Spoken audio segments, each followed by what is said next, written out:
तो चलिए दोस्तों प्रश्नावली 1.2 के क्वेश्चन नंबर 3 को सॉल्व कर लेते हैं। दोस्तों क्वेश्चन नंबर 3 आप लोग को स्क्रीन पर दिखाई दे रहा होगा, ठीक ना। करा है कि सिद्ध कीजिए कि निम्नलिखित संख्याएं अपरिमेय, यानी टोटल क्वेश्चन नंबर 3 में 3 क्वेश्चन दे दिया। यानी पहला क्वेश्चन कर दिया 1/2 में 2, हमको ये सिद्ध करके दिखाना ये क्या है, एक अपरिमेय संख्या, ठीक ना। चलिए इसको हम फटाफट सिद्ध कर लेते हैं। यानी कौन सा है क्वेश्चन नंबर तीसरे का पहले क्वेश्चन, ठीक ना। चलिए तीसरे का कौन सा पहला क्वेश्चन क्या सिद्ध करना है कि 1/2 में 2 क्या है, एक अपरिमेय संख्या है। जो हमको सिद्ध करना रहता है उसी का उल्टा यानी विपरीत मान लेते हैं। अपरिमेय सिद्ध करना तो उल्टा मानेंगे क्या हो जाएगा, परिमेय संख्या, ठीक ना। मान लेंगे माना, कौन सी माना 1/2 में 2 एक परिमेय संख्या, ठीक ना।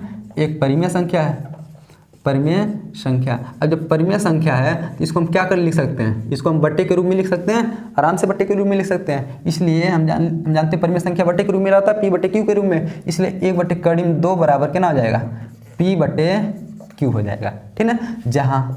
जहाँ Q का मान 0 नहीं होना चाहिए, यानी यहाँ नीचे 0 नहीं आना चाहिए, तथा P और Q जो है ना, P और Q सहअभाज्य संख्याएं हैं, ठीक ना। P और Q सहअभाज्य संख्या मतलब P और Q में एक के अतिरिक्त कुछ नहीं मिलना चाहिए, ठीक ना। जैसे मान लीजिए हम लिख दिए 2 और 3, तो देखिए 2 और 3 सहअभाज्य संख्या है। क्यों? क्योंकि इसमें कुछ नहीं उभयनिष्ठ है, खाली एक है। इसको लिख सकते हैं 2 × 1, इसको 3 × 1, तो दोनों में एक मिल रहा है, ठीक है। जिसमें केवल एक उभयनिष्ठ गुणनखंड रहता है उसको बोलते हैं सहअभाज्य संख्या। इसी तरह P और Q में कुछ नहीं मिलना चाहिए, खाली कितना मिलना चाहिए, एक मिलना चाहिए। यहाँ लिखेंगे जहाँ तथा P और Q क्या है, सहअभाज्य संख्याएं हैं, सहअभाज्य संख्याएं हैं, ठीक है। सहअभाज्य संख्याएं हैं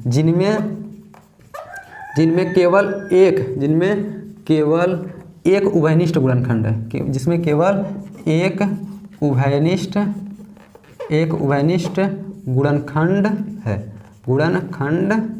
देख लीजिए P और Q में केवल कितना उभयनिष्ठ गुणनखंड है, एक उभयनिष्ठ गुणनखंड है, इसको याद रखिएगा, ठीक। P और Q सहअभाज्य संख्या है, उसमें केवल एक मिल रहा है, ठीक ना। चलिए अब देखिए क्या कर सकते हैं, इसको फिर से लिखेंगे, यानी 1/2 में 2 बराबर कितना, P/Q। अच्छा बताइए इसका हम तिरछा गुणा कर सकते हैं, Q का गुणा 1 में करेंगे, Q बराबर है कितना हो जाएगा, कड़ी में 2P। कड़ी को खत्म करने के लिए क्या करते हैं, दोनों पक्षों का वर्ग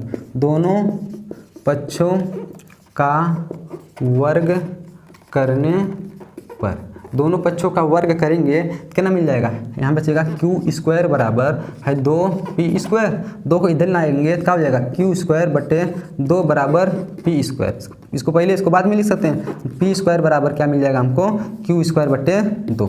P² बराबर मिल गया Q²/2, यानी इसको पहले लिख लीजिए, इसको बाद में लिख लीजिए, ठीक है। अब देख लीजिए यहाँ देख रहे हैं Q²/2 जो है क्या 2 से विभाजित हो रहा है, यानी Q² जो 2 से विभाजित हो रहा है। इसलिए हम एक प्रमेय पढ़े हैं, प्रमेय 1.2 कि यदि मान लीजिए P जो है कोई संख्या P है, ठीक ना, वो A² को विभाजित कर रहा है, तो P जो है A को विभाजित करेगा, ठीक। इसका मतलब यदि कोई संख्या A² जो है वो P से विभाजित हो रही है, तो A भी कितना से विभाजित होगा, P से। तो P A² को काट रहा है तो P A को भी काटेगा, वही काम, यानी वही प्रमेय यहाँ पर भी लगेगा। यदि Q² 2 से विभाजित हो रहा है तो Q भी 2 से विभाजित होगा, ठीक ना। चलिए इसको हम यहाँ बगल में लिख लेते हैं, लिखेंगे इससे प्रमेय 1.2 से, प्रमेय 1.2 से, ठीक लिखेंगे, चूँकि कितना Q² 2 से विभाजित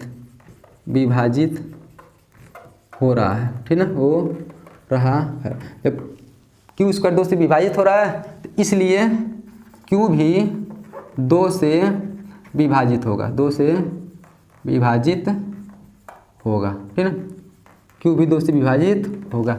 अब बताइए इसको मान लेते हैं समीकरण नंबर 1, Q भी 2 से विभाजित होगा, इसका मतलब Q में 2 रहेगा तभी तो 2 से कटेगा, अन्यथा नहीं कटेगा। नहीं, Q का गुणनखंड करेंगे उसमें 2 मिलेगा तभी वो 2 से कटेगा, नहीं तो नहीं। थे लिख लेंगे माना, यानी Q में 2 रहना चाहिए, तो लिख लेंगे माना Q बराबर कितना 2, और 2 के अलावा और कुछ भी मिल सकता है, तो C D कुछ भी मान सकते हैं, तो Q बराबर 2C मान लेते हैं हम लोग, ठीक है। अब यही Q बराबर 2C यहाँ रख देते हैं, जहाँ Q है चलिए रख देते हैं, यानी P² बराबर कितना हो जाएगा, Q बराबर 2C रखेंगे तो देख लीजिए 2C² अब बट्टे नीचे 2 है तो 2 आ जाएगा, ठीक है, 2 रख लीजिए। P² बराबर 2 का स्क्वायर 4C²/2 हो जाएगा, 2 से काटेंगे 2 बार में, यानी P² बराबर 2, ठीक है, C²। 2 को नीचे लाएंगे तो क्या बचेगा, C² बराबर नीचे आगे कितना हो जाएगा, P²/2 हो जाएगा, नहीं C को पहले लिख लिया, 2 को नीचे भेज दिए, P²/2 आ जाएगा। यहाँ देख रहे हैं फिर प्रमेय लगेगा, कौन सा प्रमेय 1.2 से, 1.2 से देख रहे हैं P² 2 से कट रहा है तो P भी 2 से कटेगा, ठीक है। लिखेंगे चूँकि पी स्क्वायर 2 से विभाजित हो रहा है, पी स्क्वायर 2 से विभाजित हो रहा है, ठीक है, विभाजित हो रहा है, इसलिए पी भी कितना 2 से विभाजित होगा, पी भी 2 से विभाजित होगा। अब देख रहे हैं पी भी 2 से कटने लगा और क्यू भी 2 से कटने लगा, इसको मान लीजिए समीकरण नंबर 2। अब पी और क्यू देख लीजिए दोनों 2 से कटने लगे, इसका मतलब पी में भी 2 होगा, क्यू में भी 2 होगा, पी और 2 में कितना उभयनिष्ठ गुणनखंड मिल गया, 2 उभयनिष्ठ गुणनखंड मिल गया। और चूंकि हम पहले पढ़ चुके पी और क्यू क्या है, अभाज्य संख्या है जिसमें केवल एक उभयनिष्ठ गुणनखंड होना चाहिए, यानी तो गलत हो गया। हम लोग पढ़े हैं कि पी और क्यू सहअभाज्य संख्या, उसे मिलेगा तो मिलेगा क्यों ना कितना 1 मिलेगा, लेकिन मिल के ना गया 2 मिल गया, यानी कहीं गलती हो गया हमसे। कहाँ गलती हो गया, तो गलती हम लोग शुरुआत में ही की है, कहाँ की है, इसको मानने में ही है। 1/2 को हम क्या माने हैं, परिमेय है, तो परिमेय नहीं होगा, क्या होगा, अपरिमेय संख्या होगा, ठीक है, ठीक है। चलिए उसी को लिखना है, लिखेंगे समीकरण 1 और 2 से, समीकरण 1 और 2 से, समीकरण 1 और 2 से देखेंगे P और Q में कितना उभयनिष्ठ गुणनखंड मिल गया 2, यानी P और Q में एक के अतिरिक्त एक अन्य उभयनिष्ठ गुणनखंड कितना मिल गया 2 मिल गया, एक अन्य उभयनिष्ठ गुणनखंड कितना 2 है, एक अन्य उभयनिष्ठ गुणनखंड 2 है। अभी 2 मिला क्यों है, 2 मिला क्यों है, यानी हम लोग को गलत मानने की वजह से मिला है, ठीक है। लिखेंगे जो हमारी गलत कल्पना से प्राप्त हुआ, गलत कल्पना से प्राप्त हुआ है, गलत कल्पना से प्राप्त हुआ, ठीक है। हम क्या गलत कल्पना किए थे कि 1/2 क्या है, एक परिमेय संख्या है, लेकिन नहीं, 1/2 क्या है, एक अपरिमेय संख्या हो जाएगा, ठीक है। अतः 1/2 एक अपरिमेय संख्या है, अपरिमेय संख्या है, ठीक है। दोस्तों यही सिद्ध करना था कि 1/2 को हम कैसे सिद्ध करेंगे कि अपरिमेय संख्या होता है, ठीक है। तो दोस्तों आशा करते हैं कि क्वेश्चन नंबर 3 का पहला क्वेश्चन आप लोग को अच्छी तरीके से समझ में आया होगा।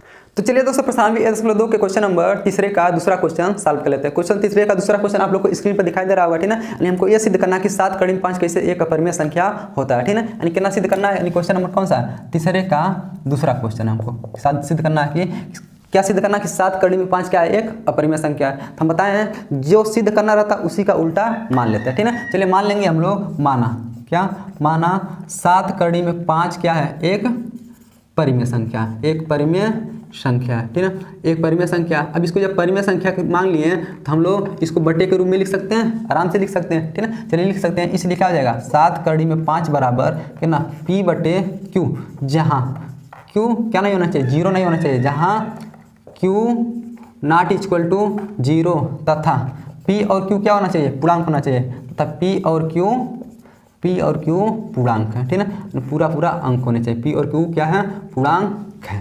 चलिए अब इसको एक बार लिख लेते हैं हम लोग, यानी 7 × 5 बराबर कितना हो गया P/Q मिल गया, ठीक है। अच्छा तो ये 7 इधर है, 7 को इधर लेके जा सकते हैं, देखिए इधर गुणा है, इधर जा क्या हो जाएगा, भाग हो जाएगा, क्या हो जाएगा, यानी कि × 5 बराबर है कितना हो जाएगा 7Q। अब इधर देखिए ध्यान से देखिएगा, इधर बटे वाली संख्या मिली है, यानी P और Q का कुछ भी मान रखेंगे, P बराबर कितना रखेंगे, Q बराबर कितना रखेंगे पूर्णांक में, तो ये हमेशा क्या बटे के रूप में मिलेगा, बटे के रूप में रहेगा तो ये परिमेय संख्या होगा। और चूंकि है कड़ी वाली संख्या को हम पहले सिद्ध कर चुके हैं, यानी प्रश्न पहला में ही, यानी क्वेश्चन नंबर पहला में हम सिद्ध किए थे कि × 5 क्या होता है, एक अपरिमेय संख्या होता है। अब देखिए है अपरिमेय संख्या हो गया, है परिमेय संख्या हो गया, और दोनों आपस में क्या हो गया, बराबर हो गया। क्या कभी ऐसा संभव है कि एक अपरिमेय संख्या एक परिमेय संख्या के बराबर हो सकता है, तो ऐसा कभी नहीं हो सकता। देखिए यहाँ पर हो गया है बराबर, इसका मतलब हम लोग कहीं फिर गलती कर दिए हैं। तो गलती कहाँ कर रहे हैं हम लोग, शुरुआत में ही गलती कर दी है, क्या उसको मानने में ही गलती कर दी है, ठीक है। इसको चलिए लिख लेते हैं, लिखेंगे चूंकि दायां पक्ष क्या है, एक परिमेय संख्या है, दायां देखिए दाहिना पक्ष है ना, दायां पक्ष एक परिमेय संख्या है, और बायां पक्ष क्या है, बायां पक्ष एक क्या अपरिमेय संख्या है। ये जब अपरिमेय संख्या है, अब देखिए दोनों आपस में बराबर हो ही नहीं सकते हैं, तो लिख लेंगे क्योंकि एक अपरिमेय संख्या क्या यहाँ परिमेय संख्या के बराबर मिला है ना, एक अपरिमेय संख्या परिमेय संख्या के बराबर है, परिमेय संख्या के बराबर है, संख्या की क्या है, बराबर है, परिमेय संख्या के बराबर है। अच्छा परिमेय संख्या के बराबर है, ये बताइए आप लोग, बताइए एक अपरिमेय संख्या परिमेय संख्या के बराबर हो सकता है? नहीं। तो लिखेंगे जो संभव नहीं है, संभव नहीं है, जो संभव नहीं है। क्या एक अपरिमेय संख्या एक परिमेय संख्या के बराबर हो जाए, ये कभी संभव नहीं है, ठीक ना। अतः यह विरोधाभासी परिणाम, ठीक ना, विरोधाभासी परिणाम क्या मिल रहा है, ठीक ना। बताइए कभी एक अपरिमेय संख्या एक परिमेय संख्या के बराबर हो सकता है? नहीं, ठीक है, यानी कुछ गलती हुआ हमसे। लिखेंगे अतः यह विरोधाभासी परिणाम, विरोधाभासी परिणाम, ठीक ना, विरोधाभासी परिणाम, ठीक ना, कैसे प्राप्त हुआ है? विरोधाभासी परिणाम हमारी गलत कल्पना की वजह से प्राप्त हुआ है, ठीक ना, हमारी गलत कल्पना से प्राप्त हुआ है। गलत कल्पना से प्राप्त हुआ है कि क्या हम गलत कल्पना किए थे? 7 कड़ी में 5 क्या है? एक अपरिमेय संख्या है, लिख लेंगे अतः 7 कड़ी में 5 क्या हो जाएगा? एक क्या है? 7 कड़ी में 5 को एक परिमेय माने थे ना, क्या हो जाएगा? एक अपरिमेय संख्या हो जाएगा, अपरिमेय संख्या है। देख लीजिए 7 कड़ी में 5 कैसे एक अपरिमेय संख्या होता है, तो ऐसे ही होता है, ठीक ना। दोस्तों आशा करते हैं कि क्वेश्चन नंबर तीसरे का दूसरा क्वेश्चन आप लोग को अच्छी तरीके से समझ में आया होगा। तो चलिए दोस्तों प्रश्नावली 10.2 के क्वेश्चन नंबर तीसरे का तीसरा क्वेश्चन सॉल्व कर लेते हैं। दोस्तों क्वेश्चन नंबर तीसरे का तीसरा क्वेश्चन आप लोग को स्क्रीन पर दिखाई दे रहा होगा, ठीक ना। हमको यह सिद्ध करना है कि 6 प्लस कड़ी में 2 क्या है? एक अपरिमेय संख्या, ठीक ना। हम जो सिद्ध करना रहता है उसी का उल्टा मान लेते हैं, ठीक ना। लिखेंगे माना, क्या लिखेंगे? माना। क्या सिद्ध करना? 6 प्लस कड़ी में 2 को अपरिमेय सिद्ध करना, तो इसको क्या मानेंगे हम लोग? परिमेय संख्या मानेंगे। माना 6 प्लस कड़ी में 2 क्या है? एक परिमेय संख्या, एक परिमेय संख्या, परिमेय संख्या। जब परिमेय संख्या है तो उसको हम क्या लिख सकते हैं? बटे के रूप में लिख सकते हैं, परिमेय संख्या है, इसको बटे के रूप में लिख सकते हैं। इसलिए क्या हो जाएगा? 6 प्लस कड़ी में 2 बराबर कितना हो जाएगा? P बटे Q। जहाँ देख लीजिए Q क्या नहीं होना चाहिए, जहाँ Q not equal to 0, Q का मान 0 नहीं होना चाहिए, तथा P और Q पूर्णांक होना चाहिए, P और Q क्या है? पूर्णांक है, जहाँ P और Q क्या है? पूर्णांक है। चलिए इसको एक बार फिर से लिख लेते हैं। 6 प्लस कड़ी में 2 बराबर P बटे Q, 6 को उधर ले जा सकते हैं, इधर कितना बचेगा? कड़ी में 2 बराबर P बटे Q है, प्लस से उधर जा करके -6 हो जाएगा, यानी कड़ी में 2 बराबर मिल गया हमको। Q का गुणा 6 करेंगे, P माइनस कितना हो जाएगा? 6Q बटे Q हो जाएगा। अब देखिए इधर P और Q का कुछ भी मान रखेंगे तो हमेशा बटे में आएगा। कुछ भी P और Q के स्थान पर रख सकते हैं, कोई भी अंक रखेंगे तो हमेशा बटे के रूप में आएगा, वो बटे के रूप में आएगा। और चूंकि कड़ी में है तो हम जानते हैं, पीछे सिद्ध कर चुके हैं, कड़ी में 2 क्या होता है? एक अपरिमेय संख्या होता है। देखिए अब बटे के रूप में जो संख्या होता है वो क्या होता है? परिमेय संख्या होता है। तो देख लीजिए एक अपरिमेय संख्या एक परिमेय संख्या के बराबर मिल रहा है। देखिए कभी यह संभव है कि अपरिमेय संख्या एक परिमेय संख्या बराबर है, हो सकता है? तो नहीं। यहाँ क्या गलती हुआ है? फिर वही गलती हुआ हम लोग का, मानने में ही गलती हो गया, ठीक ना। तो इसी को हम लोग चलिए लिख लेते हैं, ठीक ना। लिखेंगे चूंकि कड़ी में 2 एक क्या है? अपरिमेय संख्या, अपरिमेय संख्या है। कड़ी में 2 क्या है? एक अपरिमेय संख्या है, तथा P माइनस, तथा कौन सी? P माइनस 6Q बटे Q क्या है? एक परिमेय संख्या, एक क्या है? परिमेय संख्या है, एक परिमेय संख्या।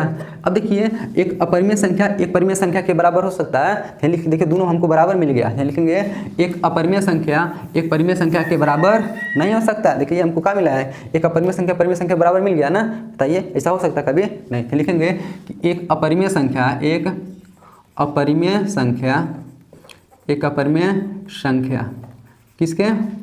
एक परिमेय संख्या के एक परिमेय संख्या के बराबर नहीं हो सकता, ठीक ना। अतः ये देखिए, अतः यह विरोधाभासी परिणाम मतलब है कड़ी में 2 जो है एक परिमेय के बराबर हो गया, यानी ये तो होगा नहीं करता, ठीक ना। तो इसको बोलते हैं विरोधाभासी परिणाम। अतः यह विरोधाभासी परिणाम, ठीक ना, क्यों प्राप्त हुआ है? हमारी गलत कल्पना से प्राप्त हुआ, हमारी गलत कल्पना से प्राप्त हुआ है, गलत कल्पना से प्राप्त हुआ है, ठीक ना। लिख लेंगे अतः क्या हो जाएगा? 6 प्लस कड़ी में 2 एक क्या हो जाएगा? एक अपरिमेय संख्या होगा, एक अपरिमेय संख्या होगा, एक अपरिमेय संख्या होगा। बस यही हम लोग को सिद्ध करना था, ठीक ना। तो दोस्तों आशा करते हैं कि क्वेश्चन नंबर तीसरा क्वेश्चन भी आप लोग को अच्छी तरीके से समझ में आया होगा, ठीक ना। अब यहीं से हम लोग का प्रश्नावली 1.2 क्या होता है, खत्म होता है, ठीक ना। तो चलिए मिलते हैं नेक्स्ट वीडियो में, तब तक के लिए जय हिंद।